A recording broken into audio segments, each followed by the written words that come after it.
Conexión Abierta, ganadora del Martín Fierro Digital 2017 y 2019 como mejor radio nativa digital. Conexión Abierta, nuestra forma de hacer radio.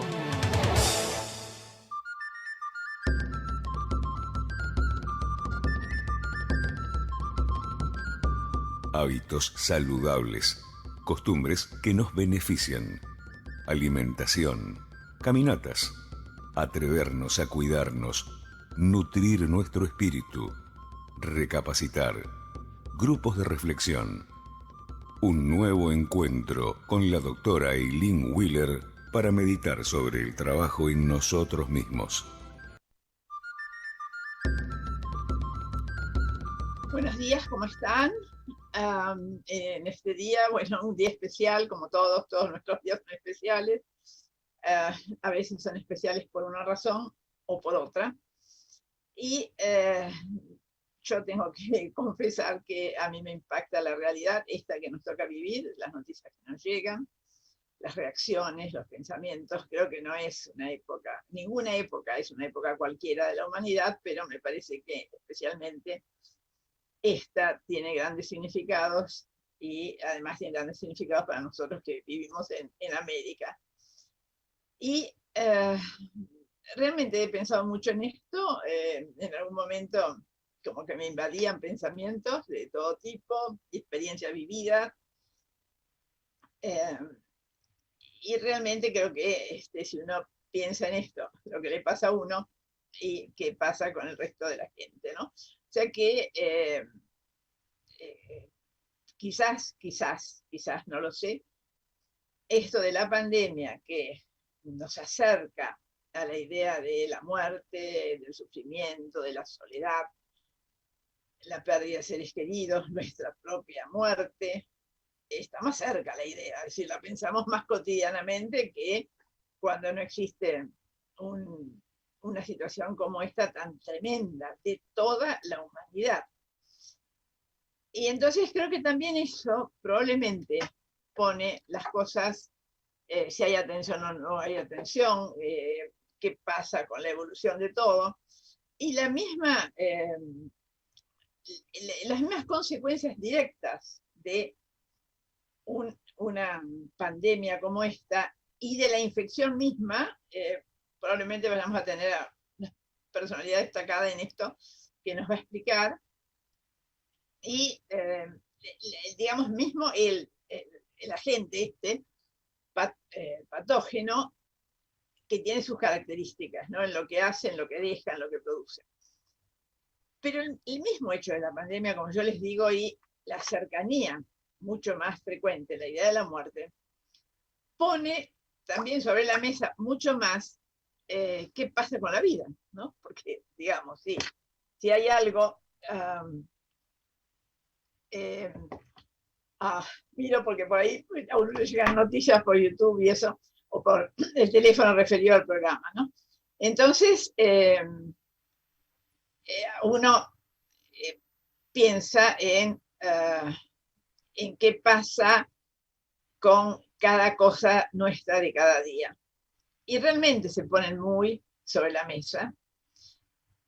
Yo estuve pensando mucho en esto y también pensando que muchos autores han escrito sobre esto, que es una etapa de la humanidad en donde yo creo que en casi todos lados, en unos lados más permitido, en otros lados menos permitido, pero hay una etapa de personalización de los individuos. Ya no es tanto el grupo, no es tanto la situación, sino que se tiende a la personalización, que por supuesto tiene sus momentos difíciles, porque esto depende las circunstancias. Y yo diría el bagaje personal, en este caso la educación y las experiencias afectivas creo que son fundamentales. Entonces la personalización, dicho así, puede ir a justamente que se respete y enaltezca a cada ser humano por ser eso, un ser humano, con derechos que tienen que ser reconocidos, por supuesto que con obligaciones, como somos seres que vivimos en sociedad.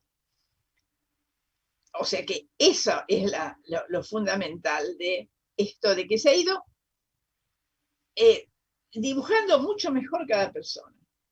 Entonces, cuando eso no se respeta, porque, como se dice siempre, por supuesto, los derechos de uno terminan donde empiezan los derechos de los demás. Pero esas circunstancias, la sociedad arma con leyes justas que se cumplan. Leyes igualitarias que tiendan a hacerlo y que se defienda esto, no leyes para un grupo.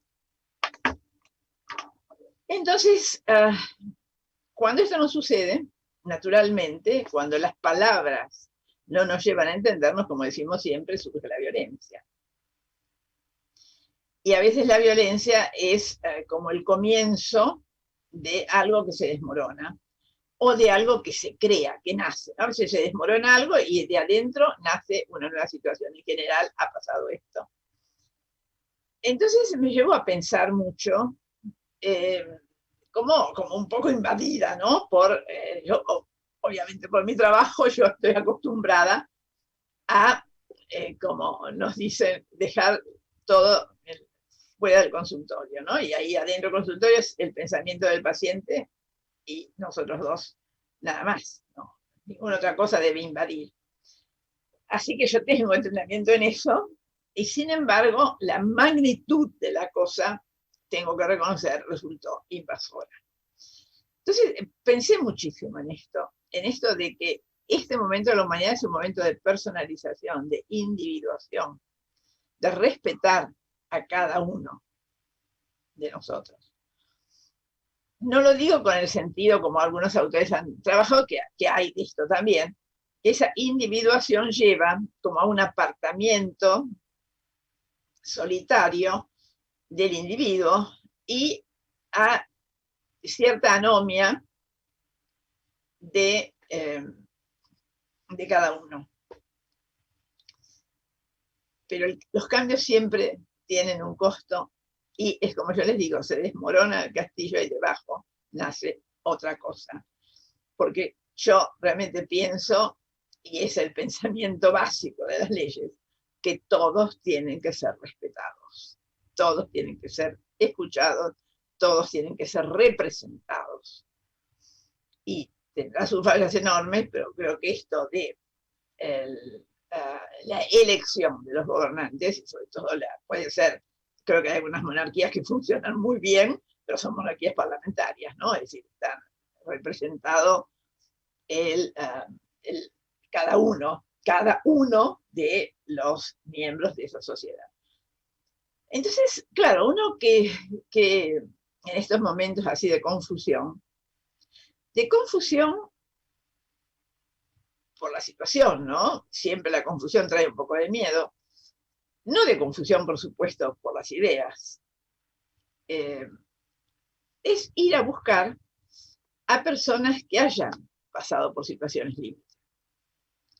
Ir a buscar a aquellos que pasaron por situaciones de esas que uno considera, que yo siempre he dicho, no, probablemente no lo soportaría, y sin embargo han crecido después de eso y han contribuido al bienestar de la humanidad. Esto quiere decir que esa tremenda crisis que les tocó vivir los llevó en un sentido positivo, pasado todo el sufrimiento, a elaborar situaciones que los salvaron a ellos y a mucha más gente, ¿no? Sí, de esto tenemos ejemplos. Pero yo elegí, como los que me escuchan saben, a Viktor Frankl, que vamos a ver un poquito su historia, y vamos a compartir frases, porque realmente creo que no se puede poner en duda. O ponerlo en duda ya es un significado, una definición de esa sociedad. No se puede poner en duda la libertad de acción de todos los miembros de una sociedad. Y tiene que haber leyes que protejan al resto de la sociedad cuando ese individuo atenta contra otros miembros del grupo social. Eso tiene que estar bien claro. Entonces, Y siempre la fuerza, el uso de la fuerza tiene que ser para proteger o defenderse, pero no puede estar avalado como método. Simplemente, si no se obedece la ley, esa ley, porque no es que no se obedece una ley, porque está. Tampoco obedece una ley un ladrón, por ejemplo, o un asesino. Pero si tiene motivos, es algo sumamente confuso y cada uno de nosotros tiene que juzgar libremente por los resultados. ¿Quién está diciendo de quién que el otro es un delincuente que atenta contra el orden social? ¿Quién dice eso? ¿Qué métodos usaron? ¿Cómo está establecido ese poder?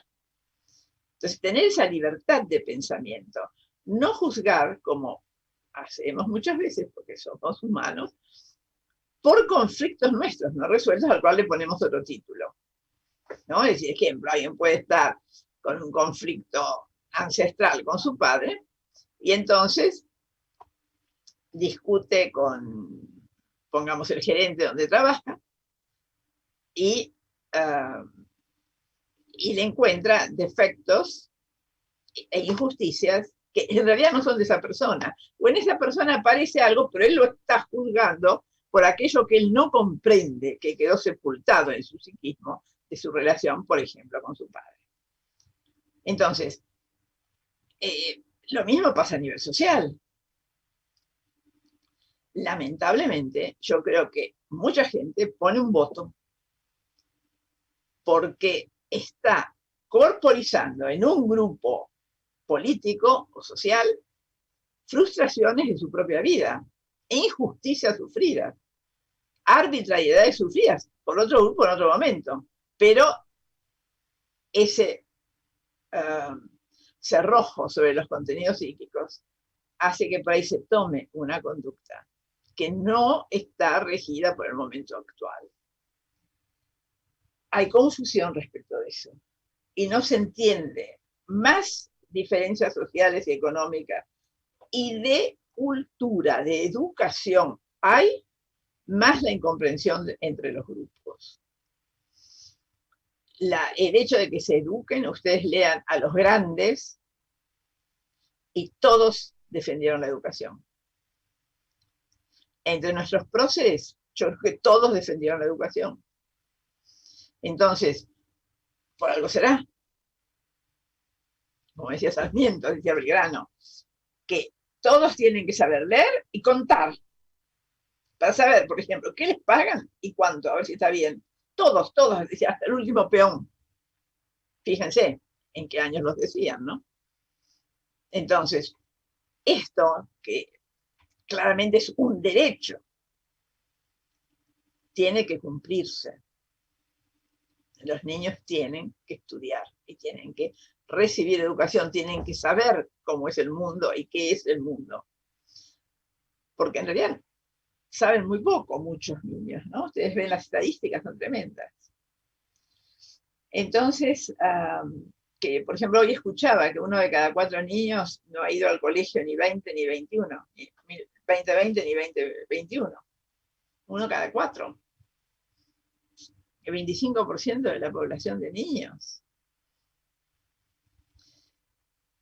Porque no nos olvidemos que la educación, siempre, en la primera infancia, es estructurante del pensamiento. Y entonces esos años perdidos son mucho más que 2. Y creo que sobre esto tenemos que tener claridad, porque yo pienso que el pensamiento de todos unidos también ayuda. Entonces, tener claridad de cómo uno juzga las cosas y qué impacto le hacen y por qué. Pero es una época en donde la realidad se impone y cuesta, digamos, manejarla, ¿no? Entonces, vamos a escuchar el primer intervalo musical,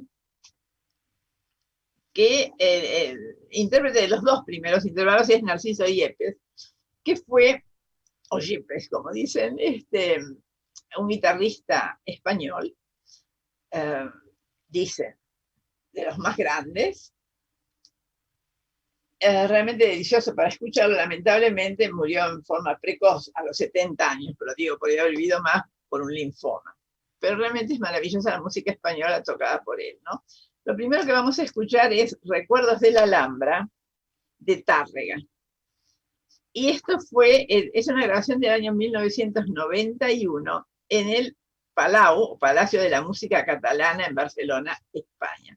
Disfrutémoslo porque es un precioso viaje, digamos.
Continuamos con nuestros hábitos y nuestra salud, reflexionando juntos. Teléfono 15 5262 9917.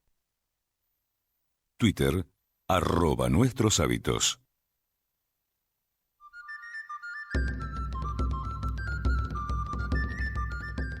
Sí. Bueno, sí, acá estoy con algún problemita de conexión.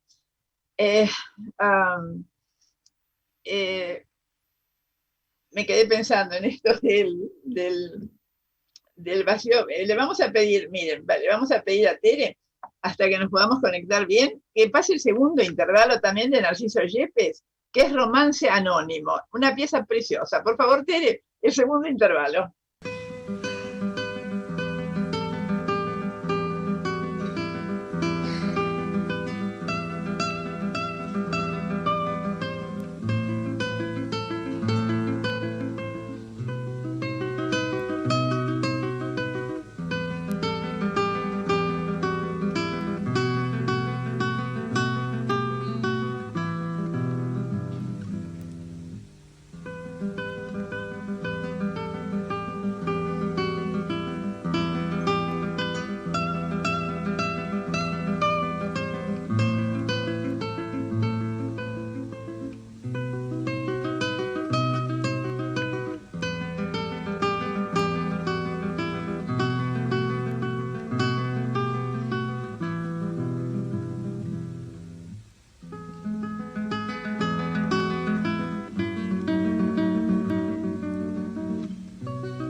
Estamos en Nuestros hábitos y nuestra salud, conducido por la doctora Aileen Wheeler. Una hora de reflexión. Facebook, aileen.wheeler.560.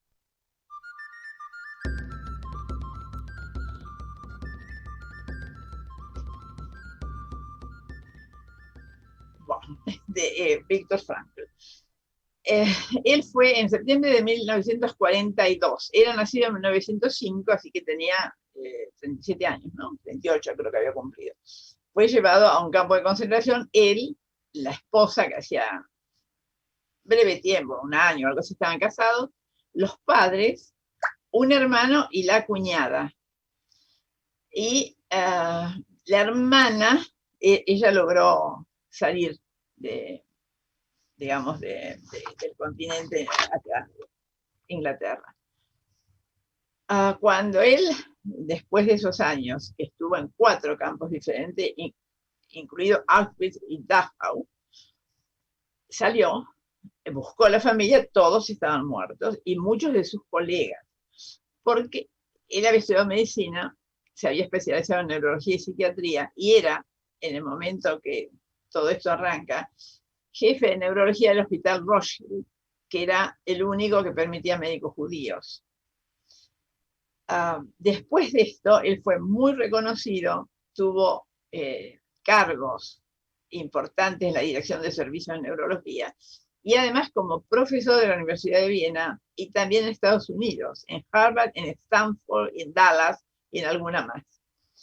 Hasta los 85 años, él continuó dando cátedra, ¿cierto? Y siendo muy reconocido. Y además, creó este sistema de psicoterapia, la logoterapia, que tiene que ver con el sentido de la vida, ¿no?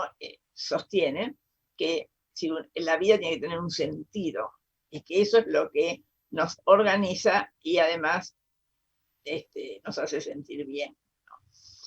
Y nos estructura. Murió a los 92 o 94 años. Volvió a casarse, casualmente con una enfermera que lo atendía, porque él tuvo cuadro depresivo largo al salir, darse cuenta que toda su familia no estaba. El gobierno austríaco le dio un departamento para que viviera, donde vivió hasta el fin de sus días. Después viajó mucho, ¿no? Pero vivió hasta el fin de sus días en ese departamento. Y fue un creador, ya digo, no sé si publicó como 20 libros que se han traducido a no sé a cuántos idiomas del mundo. De manera que él renació de esa situación límite, ¿no? Porque si hay una situación límite es esa, ¿no? Y entonces, sí, acá, fíjense, lo leo, dirigió la Policlínica Neurológica de Viena hasta 1971. En el 49, fíjense, 4 años después de salir del campo de concentración, recibió el doctorado en filosofía. O sea que era médico y doctor en filosofía.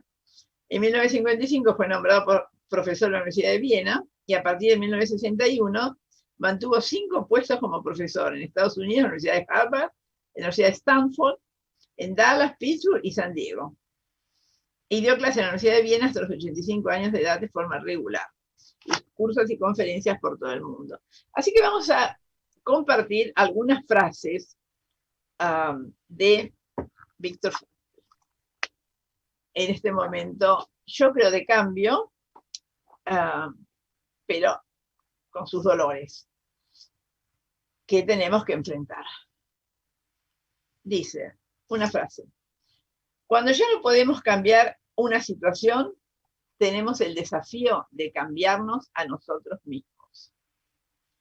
Fíjense qué fantástica posición frente a la adversidad. Cambiarnos a nosotros mismos, ¿qué sería? Entonces,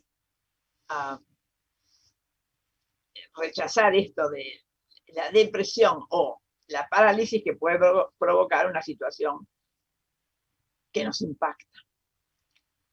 El éxito, como la felicidad, es el efecto secundario inesperado de la dedicación personal a una causa mayor que uno mismo. Fíjense, es el inesperado. El éxito, como la felicidad, es el efecto inesperado de estar dedicado a una causa mayor que uno mismo. Las decisiones, no las condiciones, determinan quiénes somos. Totalmente cierto. Por supuesto que yo respeto, y siempre lo digo, las condiciones tremendas que les tocan sufrir a algunas personas, ¿no? Imagínense, hoy día, un habitante de Cuba, ¿no? Como quiera que sea, terrible. Pero las víctimas de la pandemia, hay familias que han sido muy castigadas. El otro día, justamente, alguien que entrevisté, digamos, ahí accionando como perito del Poder Judicial, justamente me decía, ellos, entre los amigos, no le había tocado en la familia, pero entre los amigos, vecinos del lugar donde vive, había varios que ya no estaban. De manera que hay gente que lo ha sentido más de cerca y tiene duelos importantes y, por supuesto, una cosa tremenda que es mucho más miedo. Pero son las decisiones. Son las decisiones. Porque él decía, yo de cualquier manera, con todas las prevenciones, todo, de cualquier manera sigo adelante. Porque si no sigo adelante, ¿qué voy a hacer? Va a ser peor, ¿no? Entonces, la vida nunca se vuelve insoportable por las circunstancias, sino solo por falta de significado y propósito. Y esto lo dice él, que estuvo en un campo de concentración casi 4 años. En un campo de concentración. Después habla esto del campo y especifica cosas al respecto.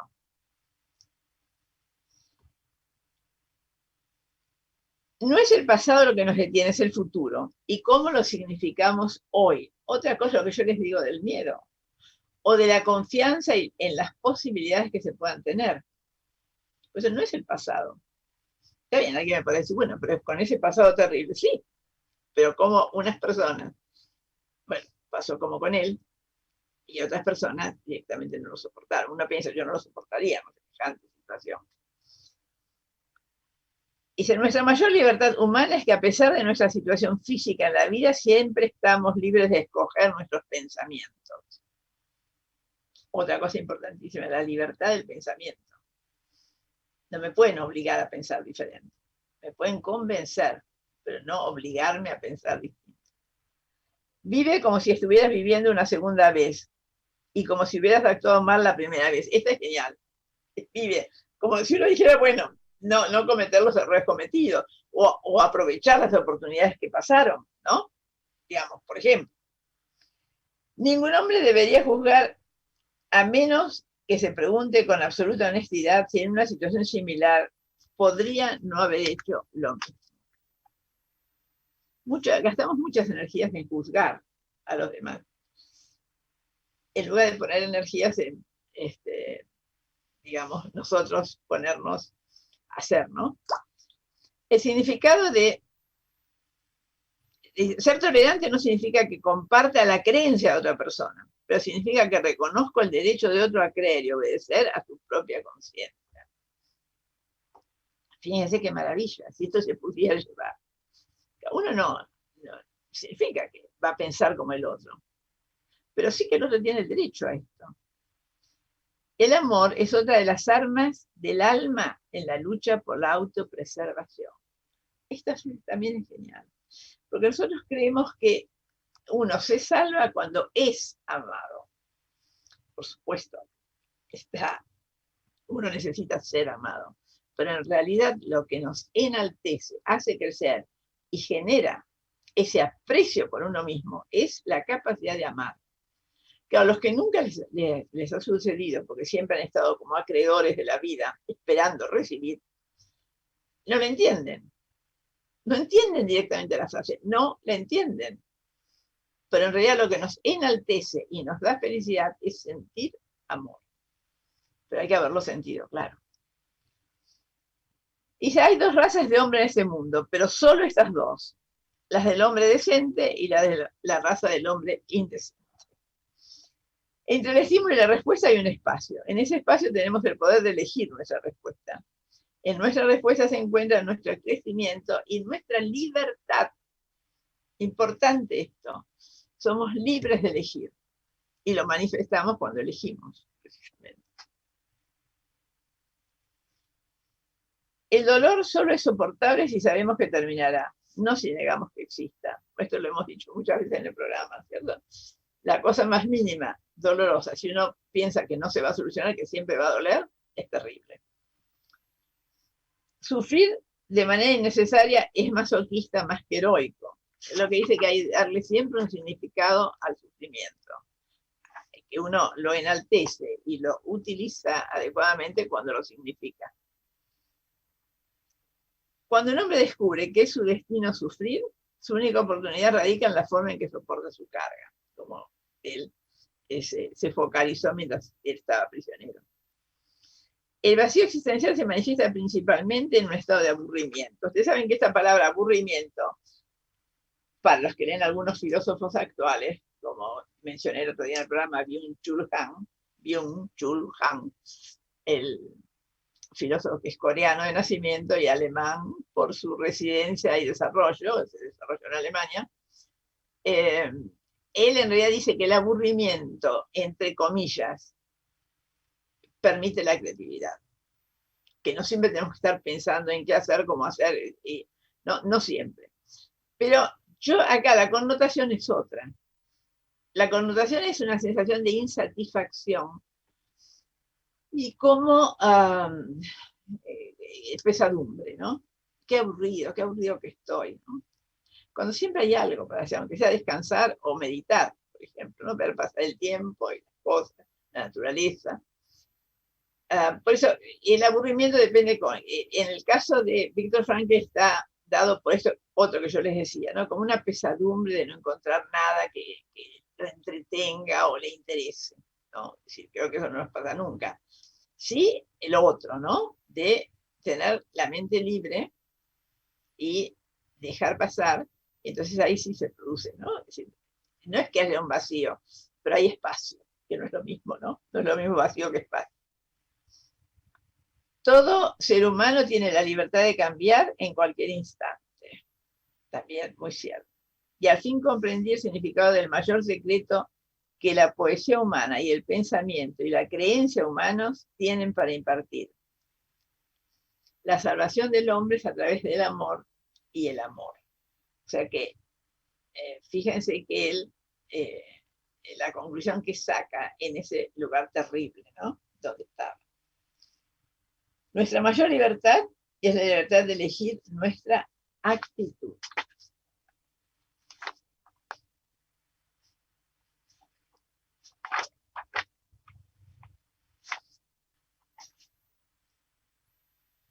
Si hay algún significado en la vida, entonces debe haber un significado en el sufrimiento. Esa es otra actitud, digamos. Es decir, ¿por qué me pasa esto? ¿Qué tengo para aprender de esto? ¿Qué es lo que tengo que hacer? ¿Qué es lo que tengo que modificar? Porque muchas veces el sufrimiento, en realidad, viene a través de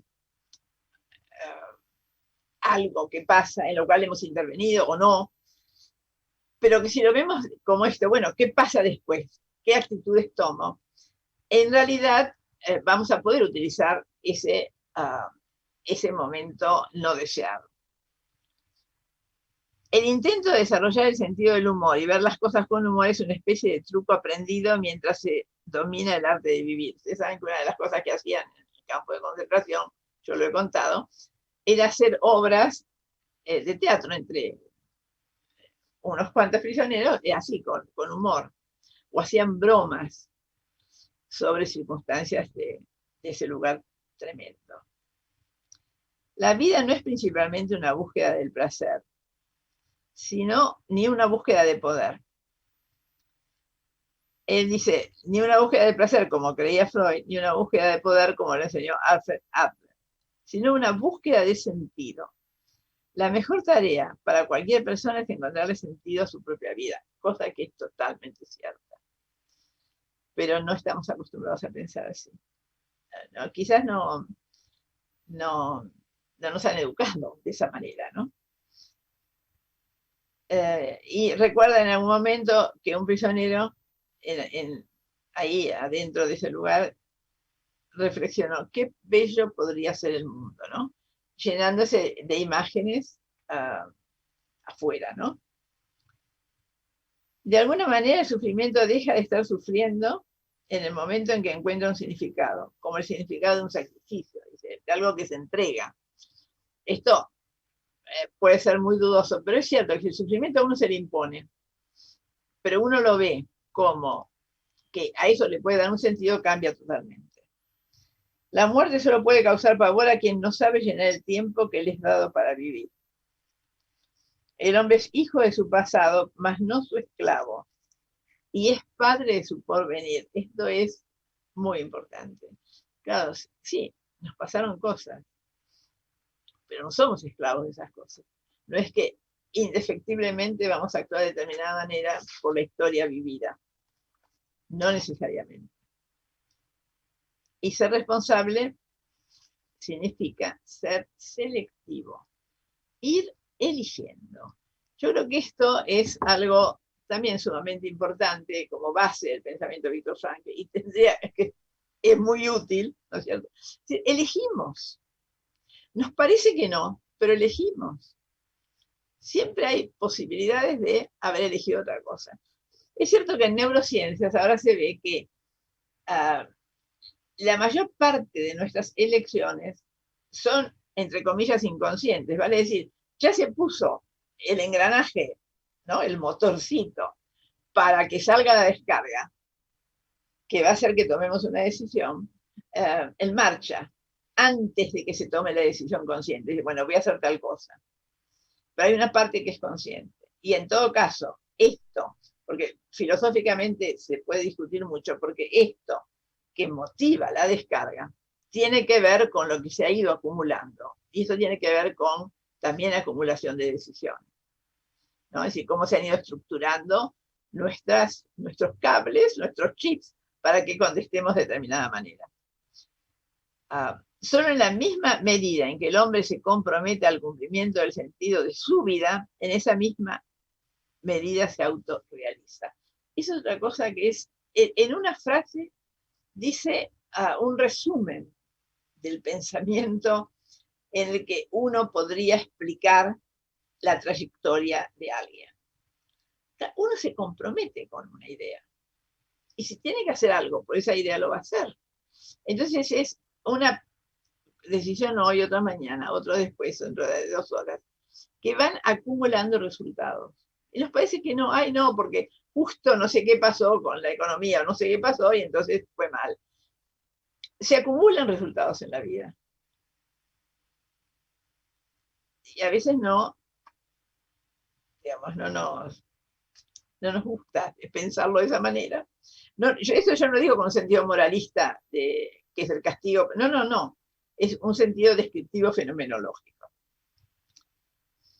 Dice, si no está en tus manos cambiar una situación que te produce dolor, siempre podrás escoger la actitud con la que afrontes ese sufrimiento.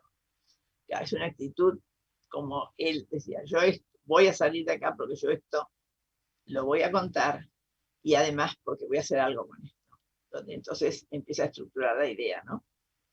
Yo voy a salir de acá porque tengo un sentido.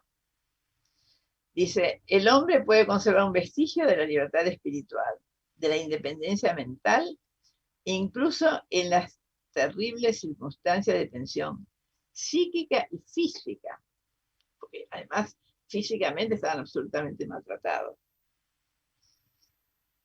Literalmente hablando, lo único que poseíamos era nuestra existencia desnuda. Casi no tenían ropa, no sé cómo sobrevivieron en esos fríos tremendos, ¿no? El amor es un fenómeno tan primario como puede ser el sexo. Normalmente el sexo es una forma de expresar amor. Fíjense qué maravilla decirlo de esta manera, ¿no es cierto? Es decir, que el amor es la meta más elevada y esencial a la que puede aspirar el ser humano. La plenitud de la vida humana está en el amor y se realiza a través de él. El miedo hace que suceda lo que uno teme. Otra cosa, eso que decimos profecías de autocumplimiento, el miedo es terrible, porque incluso nos hace cometer errores y a veces hasta nos exponemos a la situación, digamos, dolorosa. En última instancia, vivir significa asumir la responsabilidad de encontrar la respuesta correcta a los problemas que ello plantea y cumplir las tareas que la vida asigna continuamente a cada individuo, que es lo mismo, ¿no es cierto? Hagamos aquello que sea coherente con lo que estamos buscando. La vida nos asigna tareas. Y sí, la vida nos asigna tareas. Dice, se puede convertir la experiencia en victorias, la vida es un triunfo interno. La libertad no es más que el aspecto negativo de cualquier fenómeno, cuyo aspecto positivo es la responsabilidad. Cuando uno asume con responsabilidad, en general logra la libertad. Dice, refiriéndose a, porque había grupos que eran de prisioneros que a su vez les daban como una categoría de represores, ¿no? Y él parece que se drogaban. ¿Quién podría culparles de tratar de drogarse bajo tales circunstancias? Sabían muy bien que cualquier día serían relevados por otra remesa y tendrían que dejar su obligado papel de ejecutores para convertirse en víctimas. También los mismos carceleros en los campos de concentración tuvieron más índice de suicidios, los carceleros, que los internos. El amor constituye la única manera de aprehender a otro ser humano en lo más profundo de su personalidad. Aprehender con la H en el medio y 2 E. Es decir, de realmente conocer. Esta frase, además, esta es famosa, como que resume su pensamiento y dice: la persona que conoce el porqué de su existencia puede soportar casi cualquier cómo. Esa es una frase central en el pensamiento de Frank. El que llegue a ser una persona dentro de los límites de su facultad y de su entorno lo tiene que hacer por sí mismo. Cuando no somos capaces ya de cambiar una situación, nos enfrentamos al reto de cambiar nosotros mismos. Y acá hace un pequeño relato.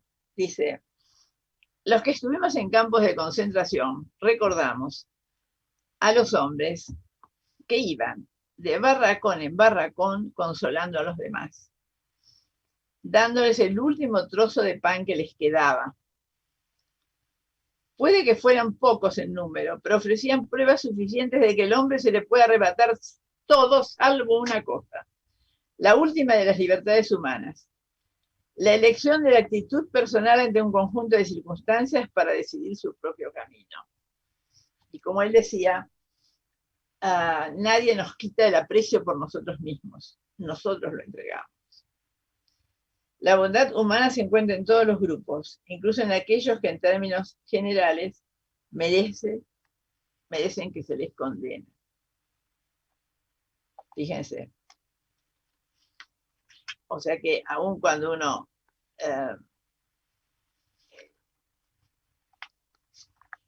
condena, quizás hay algo en eso, cuando uno conoce, que permite comprender. Y en ese momento toda la verdad se hizo patente ante mí e hice lo que constituyó el punto culminante de la primera fase de mi reacción psicológica. Borré de mi conciencia toda vida anterior. Cómo tuvo que gestionar sus emociones para poder seguir adelante. El aspecto más doloroso de los golpes es el insulto que incluyen. Los que hayan pasado por una experiencia similar difícilmente puedan concebir el conflicto mental destructor del alma, ni los conflictos de la fuerza de voluntad que experimenta un hombre hambriento. A pesar del primitivismo físico y mental imperantes a la fuerza en la vida del campo de concentración, aún era posible desarrollar una profunda vida espiritual. Dice: no deberíamos buscar un sentido abstracto de la vida, pues cada uno tiene en ella su propia misión que cumplir. Cada uno debe llevar a cabo un cometido concreto. Por tanto, ni puede ser reemplazado en la función, ni su vida puede repetirse. Su tarea es única, como única es su oportunidad para instrumentarla. Yo creo que esto es central, si uno pudiera pensarlo siempre. Esta oportunidad es para mí. Este lugar es para mí. ¿Qué hago con él? Cada uno de nosotros es único. La vida exige a todo individuo una contribución y depende del individuo descubrir en qué consiste. El hombre se autorrealiza en la misma medida en que se compromete al cumplimiento del sentido de la vida. Comprendí cómo el hombre, desposeído de todo en este mundo, todavía puede conocer la felicidad, aunque sea momentáneamente, si contempla al ser querido. De nuevo vuelve a esto de todo se realiza en el amor y a través del amor. Y dice, las ruinas son a menudo las que abren las ventanas para ver el cielo. La conciencia del amor propio está tan profundamente arraigada en las cosas más elevadas y más espirituales que no puede arrancarse ni viviendo en un campo de concentración, es lo que él decía. Es decir, no me van a quitar a mí el aprecio por mí mismo. Y yo no se los voy a entregar. Creo que estos son pensamientos que nos pueden acompañar mucho, sobre todo en los momentos asiagos, ¿no? En los momentos difíciles. Y ver las personas que sí han logrado, a través de su pensamiento y su convicción, poder enfrentar esto, ¿no? Y él decía, esto de la bondad humana se encuentra en todos los grupos, aún en términos generales, aquellos que merecen que se los condenen. Siempre hay un chispazo de bondad, siempre hay un algo que se rescata, siempre hay una posibilidad. Sí, nosotros podemos ver, yo creo que además de que se puede seguir, imagínense, hizo como 20 libros, contó toda su experiencia, creó este sistema de psicoterapia, y nos legó, ¿no? Pensamientos que son actuales como si fueran escritos para esto, para este momento, para ayer, para mañana. Creo que es muy importante esto, saber reconocer el momento que uno vive, cuál es el desafío, qué es lo que la vida nos plantea, y la importancia tremenda, la jerarquía que tenemos como seres, porque nosotros tomamos las decisiones. Si tenemos esa capacidad de tomar las decisiones que van a recaer en los resultados sobre nosotros y sobre todo. Y la jerarquización de cada uno de nosotros, de cada voz que se eleva, de cada brazo que se extiende. Y creo que es importante poder rescatar a alguien como él que nos ayude en este momento. Así que vamos a escuchar el último intervalo musical para no perderlo. Y esto es un tema, en realidad, es un tema popular tocado con guitarra clásica, en el dúo Siqueira Lima. Lo interesante de esta composición es que tocan una sola guitarra, es decir, uno adelante de otro, entrelazadas las manos, las 4 manos, es una guitarra tocada a 4 manos. Y el conocido Tico Tico no Fubá de Abreu, que yo no sabía en realidad, pero leyendo, Tico Tico es como un homenaje. Ellos eran por unos costarricenses que vivían, que por ahí, en lugar de decir, por ejemplo, chiquitito, dicen chiquitico, tico, es decir, reemplazan esa T por una C. Es bastante común en Centroamérica, digamos, en países del Caribe, ¿no? Chiquitico. Así que bueno, en eso, que si bien es una composición de un autor brasileño, un mensaje cariñoso y de esperanza, de justicia para el pueblo de Cuba. Así que escuchemos por el dúo Siqueira Lima, Tico Tico no Fubá de Abreu.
Estamos en Nuestros hábitos y nuestra salud, conducido por la doctora Aileen Wheeler. Una hora de reflexión. Facebook, aileen.wheeler.560. Sí, bueno, con estos pensamientos, ya estamos en el tiempo. Pensemos en esto, en jerarquizarnos nosotros mismos. Me despido de ustedes. Hasta nuestro próximo encuentro. Buenos días para todos.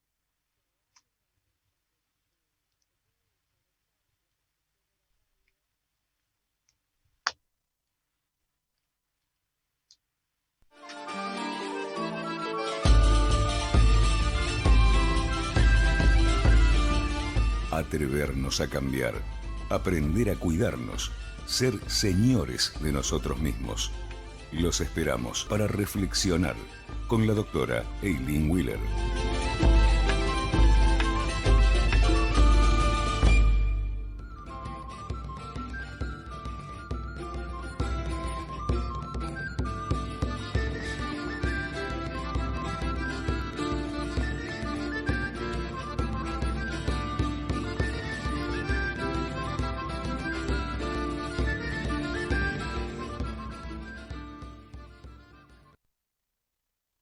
Comienzo de espacio publicitario en Conexión Abierta. Este medio está asociado a CADEMAD,